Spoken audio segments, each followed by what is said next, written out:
lagi dengan aku Yajan Aisyah Putri. Di video kali ini aku akan membahas materi tentang komunikasi data. Sebelumnya jangan lupa like dan subscribe. Tonton terus videonya ya.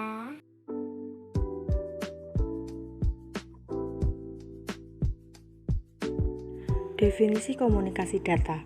Komunikasi berasal dari bahasa Inggris communication. Secara etimologi berasal dari bahasa Latin yaitu communis yang memiliki arti berbagi. Data berasal dari kata datum yang berarti materi atau kumpulan fakta yang dipakai untuk keperluan suatu analisa. Sedangkan komunikasi data merupakan proses pengiriman informasi atau data yang telah diubah dalam suatu kode tertentu yang telah disepakati melalui sebuah media transmisi dari pengirim ke penerima. Karakteristik aplikasi komunikasi data. 4 karakteristik aplikasi komunikasi data. Pertama, pengiriman. Sistem harus mengirimkan data ke tujuan yang sesuai. Data harus diterima oleh perangkat atau pengguna. Kedua, akurasi. Sistem harus memberikan data yang akurat. Data yang telah diubah dalam transmisi meninggalkan sumber. Data A yang tidak dikoreksi tidak dapat digunakan. Selanjutnya, ketepatan waktu. Sistem harus mengirimkan data pada waktu yang tepat. Terlambat dikirimkannya data, maka tidak akan berguna. Terakhir, jitter. Jitter mengacu pada variasi waktu kedatangan paket. Ini adalah keterlambatan yang tidak merata dalam pengiriman paket audio atau video. Oke, next. Ragam aplikasi komunikasi data. Yang pertama, komunikasi audio, yaitu jenis komunikasi yang hanya memungkinkan mengirim dan menerima informasi dalam bentuk suara. Yang kedua, komunikasi video, yaitu jenis komunikasi yang memungkinkan mengirim dan menerima informasi dalam bentuk gambar. Selanjutnya, komunikasi audio dan video, yaitu komunikasi yang memungkinkan mengirim dan menerima gambar dalam bentuk suara dan gambar sekaligus. Yang terakhir, komunikasi data, yaitu komunikasi yang mana informasi yang dikirimkan dan diterima berupa data digital. Metode komunikasi. 3 metode komunikasi. 1. Simplex. Simplex yaitu komunikasi satu arah. Pengirim hanya bisa mengirim pesan ke penerima dan tidak dapat menerima pesan.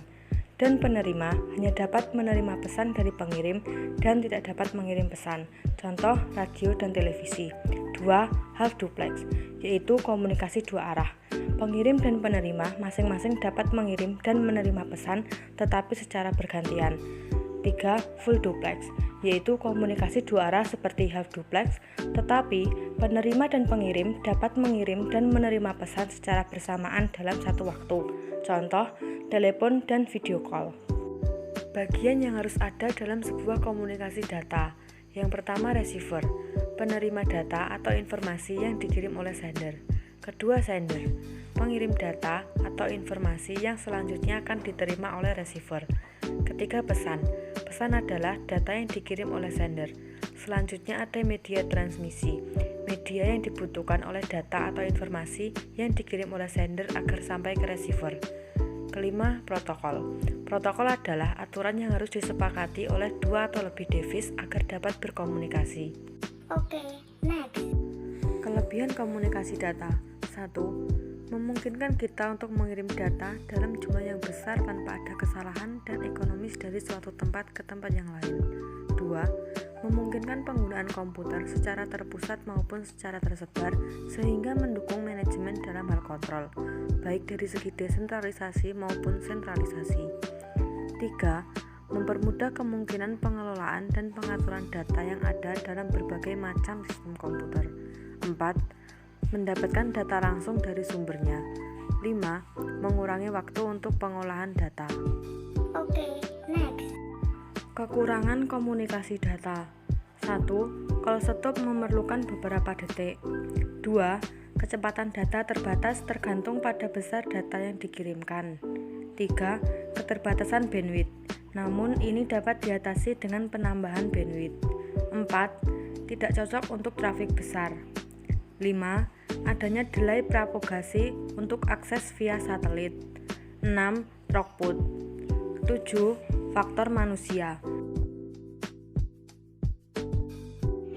Sekian video kali ini. Terima kasih bagi yang sudah menonton. Semoga bermanfaat.